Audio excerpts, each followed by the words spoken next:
In our previous video, we shared how our interest rate outlook will affect US REIT returns and why REIT is a good addition to your retirement portfolio. If you have not watched part 1 of our video, do watch it after you have finished watching today's video. In today's part 2 of our US REIT investing series, we will give you some tips on how you can easily screen and sift through the many REIT companies and invest only in quality REITs. Hello everyone, welcome back to STA Club, the club for stock trading and analysis. This channel is dedicated to providing you with high quality tutorials, guides and insights that demystify the world of trading. Join us as we will share more trading secrets and valuable insights. To stay updated, be the first to access these valuable resources. Hit that subscribe button now. By subscribing, you're opening the door to a world of trading and maximizing your potential for success. Before we dive in, here is a quick disclaimer. The information in this video is for educational purposes only. It is not a call to buy or sell. There are 3 important yardsticks to screen for a quality REIT. And let's now dive in to look at what these yardsticks are. The first yardstick is called the quality of the REIT underlying assets and tenants. To identify the quality of the REIT's underlying assets, we first need to look at how the REIT acquires their assets. Most REITs take up debt to acquire assets. Therefore, any debt is risky if not managed well. So we need to find out and see if the gearing for the particular REIT we are looking at is in line with the industry. As a guide, our recommended gearing for a REIT should be below 40%. Here, you can see a chart on the debt to total assets for all listed US equity REITs. Information such as the debt to total assets on the US REIT market can be found on the any REIT website. We also need to look at how a REIT derives its cash flows and how the REIT manages the cash flows that it receives.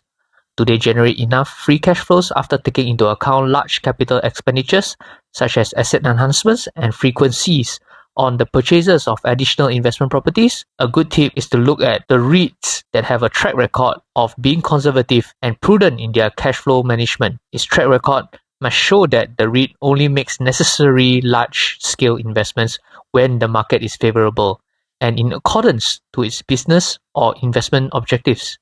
Here is a chart showing the liquidity sources versus annual interest expense for each REIT sector in the US. From this chart, you will see that REITs with the largest cash pile belongs to the timber and data center sectors. It is important to also understand who the asset manager leases their spaces to. Are the tenants reputable businesses? Who are its anchor tenants? Is the REIT overly concentrated in a particular sector? What is the average occupancy rate of the REIT in its niche market relative to its competitors? In this article, it says the weighted average lease expiry of prime US REITs is 4.2 years and it has a leased occupancy on its overall portfolio of 84.7%. We tend to like REITs that have a continuous occupancy rate of over 90% and a weighted average lease expiry of at least 3 years or more on its entire portfolio. The second yardstick is called the importance of having a good REIT sponsor and manager. So, what are sponsors and managers? Sponsors are typically the owners of the properties who sell their properties to the REIT at fair value to free up their capital and balance sheets, while managers manage the properties of the REIT for its unit holders.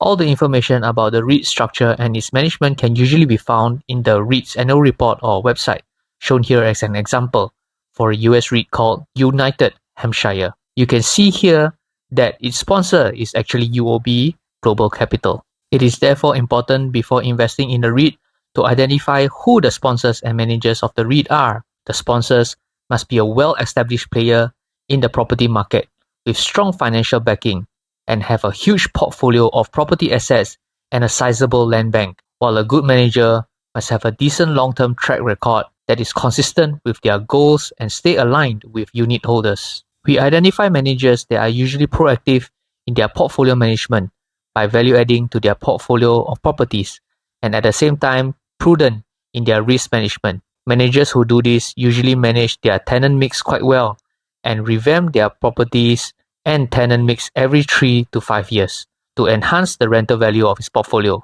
All this information can usually be found in the REIT's annual reports. Another important factor is also to look at the manager's remuneration, incentives and fees, and ensure that they are in line with the market by comparing the payment structure of its competitors. Top executives of the manager must also have the relevant experience and past track record in managing a REIT or property-related business successfully. Information of the manager's fees can usually be found in the REIT's annual report, as shown here for United Hampshire REIT as an example. The third and final yardstick is called a good long-term track record of distributions. We identify a good REIT by making sure the REIT has a past track record of at least 10 years or more paying sustainable distributions year over year. Here is a chart of historical dividend payout of all US equity REITs since 2004. A good gauge is to identify periods of major crises and see whether the REIT can continue to pay distributions during a major crisis. If a REIT can maintain a distribution paid out from its own free cash flow reserves during most crises, then we can be sure that they will be able to pay out sustainably during any future crises. Most historical distribution information can be found in the REIT's own website. In conclusion, once you take time to identify the 3 key yardsticks we mentioned here and spend time doing your research, you can be quite certain that you will be able to identify the good and sustainable REITs that you can reliably accumulate